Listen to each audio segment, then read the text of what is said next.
안녕하세요. 2020-2894 김민석입니다. 오늘은 1주차부터 8주차까지 운영체제 시간에 배운 내용들을 설명드리도록 하겠습니다.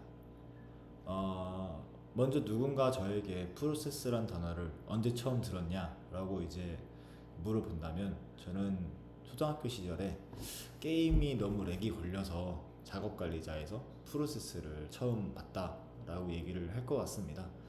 그때 당시만 해도 저에게 프로세스란 이거를 프로그램, 프로세스를 끄면 프로그램이 꺼지니까 그렇게로만 이해를 했었는데요. 이번 운영치대 시간에 프로세스 그리고 스레드 이거를 좀 자세히 배우면서 제가 얻은 지식을 말로 설명을 해보겠는 시간이 될 것 같습니다.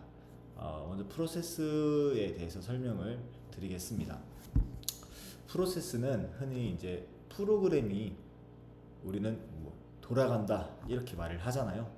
프로그램이 돌아가는 것은 실제로 이렇게 빙빙 돌아가는 게 아니고, 컴퓨터에서 어떠한 과정을 문구들여서, 그러니까 축약해갖고 그냥 돌아간다 라고 얘기를 하고 있는 것입니다. 우리가 프로그램을 깔면 C 드라이브든 D 드라이브든 용량이 줄어드는데, 거기에 이제 파일들은 사실 우리가 실행시키는 프로그램의 주체, 본체가 아닙니다. 저는 프로세스의 개념을 이해하기 위해서 뭘 이렇게 좀 적절한 예시가 있을까 고민을 하던 중에, 누군가가 저에게 식당의 예시를 얘기를 해줘갖고 그걸로 이해를 하고 있는데, 한번 그렇게 얘기를 한번 해보겠습니다. 여러분들이 식당에 가면은 이제 식당에 주방장이 있고 주방이 있지 않습니까? 근데 음식을 할 때 식당에서는 같은 음식을 같은 맛을 계속 팔아야 되기 때문에 정해진 레시피가 있겠죠. 특정 중국집이라고 하면 짜장면 짜장면 레시피, 짬뽕은 짬뽕 레시피, 이런 레시피들이 음식마다 정해져 있는데, 우리가 보는 프로그램들의 파일도 사실은 CPU가 프로그램을 돌리기 위한 레시피인 것입니다. 그 레시피를 보면서 정해진 동작을 수행을 하는 것을 우리는 프로그램이 돌아간다 라고 하는데요.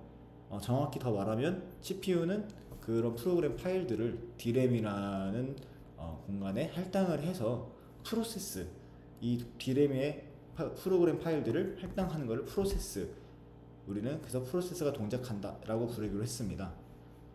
프로세스가 동작을 하려면 PCB라는 프로세스 자료 구조가 필요한데요. PCB 자료 구조는 식당의 예시를 다시 들면 손님들이 주문한 주문서입니다. 어떤 손님은 짬뽕, 어떤 손님은 짜장면, 탕수육, 이렇게 순서대로 주문지가 주방장한테 밀려오잖아요. 주방장은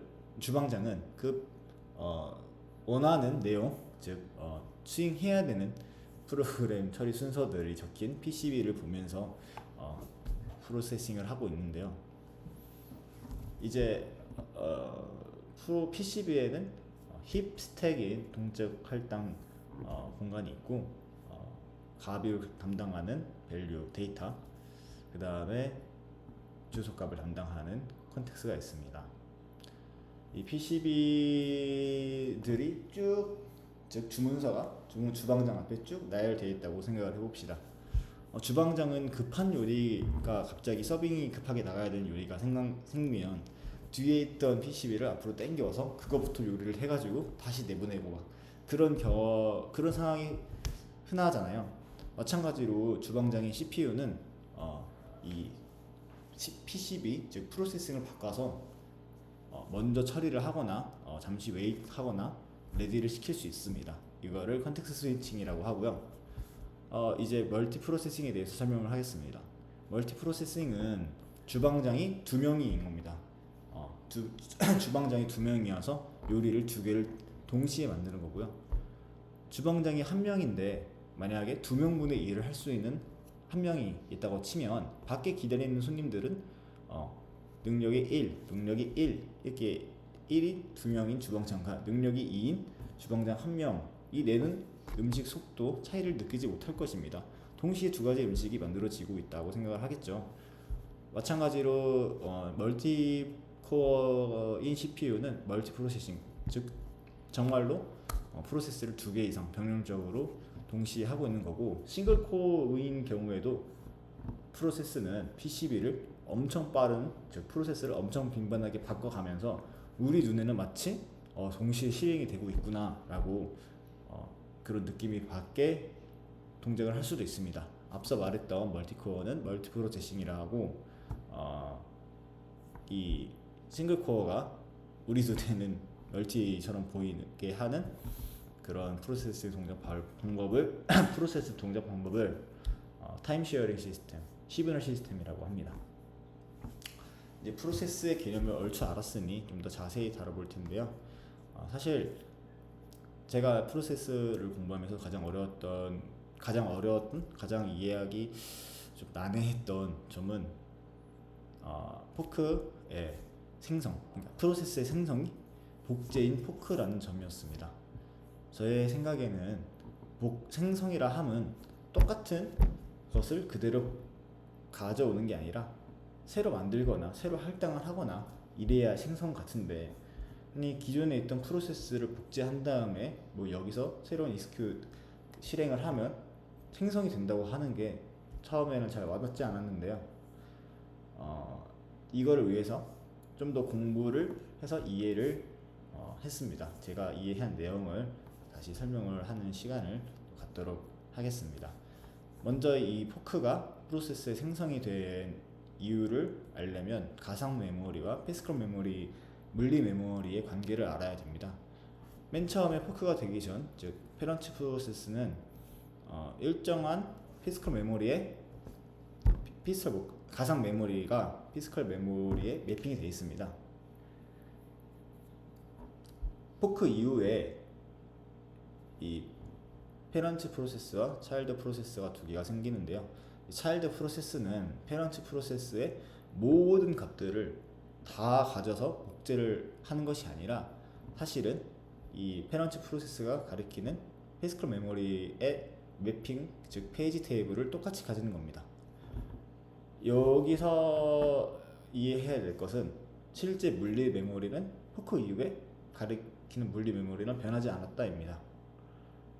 즉 용량이 3인 페런트 프로세스가 포크 이후 차일드가 생겨서 6이라고 생각을 하지만 실제로 피지컬 메모리는 변하지 않았기 때문에 똑같이 수행하는 작업량, 필요한 리소스 양은 3인 것입니다.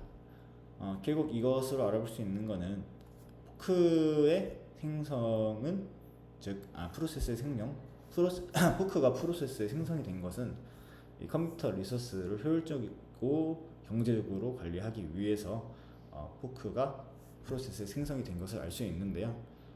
결국 이러한 가능한 이유는 이제 컴퓨터 OS의 정책인 COW, Copy on Write에 의해서 이루어지기 때문입니다. 만약에 제가 어느 한쪽 페런트든 차일드든 상관없이 어느 한쪽의 값이 변하게 된다면 COW 정책에 의해서 이 변한 값의 페이지 테이블 주소가 살짝 피지컬 주소가 살짝 바뀌게 되겠죠. 하지만 나머지 밸류가 바뀌지 않는 부분은 똑같은 물리 메모리 매핑 값을 갖고 있을 겁니다. 결국 바뀐 부분만 새로 할당을 해주면 되기 때문에 훨씬 리소스 관리 측면에서 경제적이라 할 수 있습니다. 이러한 이유로 포크가 프로세스의 생성이 된 것입니다. 사실 IPC나 포크가 0을 아이디를 가지고 처음에 반환하는 이러한 것들을 설명을 할까 했는데요. 그냥 제가 프로세스의 공부에서 좀 흥미를 느꼈고 좀 어려웠던 점을 그냥 제 나름대로 이해한 방식으로 풀어서 설명하는 게 나을 거라 생각해서 이렇게 설명을 했습니다. 좀 길어져가지고 끊고 스레드에 대한 거는 다음 영상으로 또 올리도록 하겠습니다.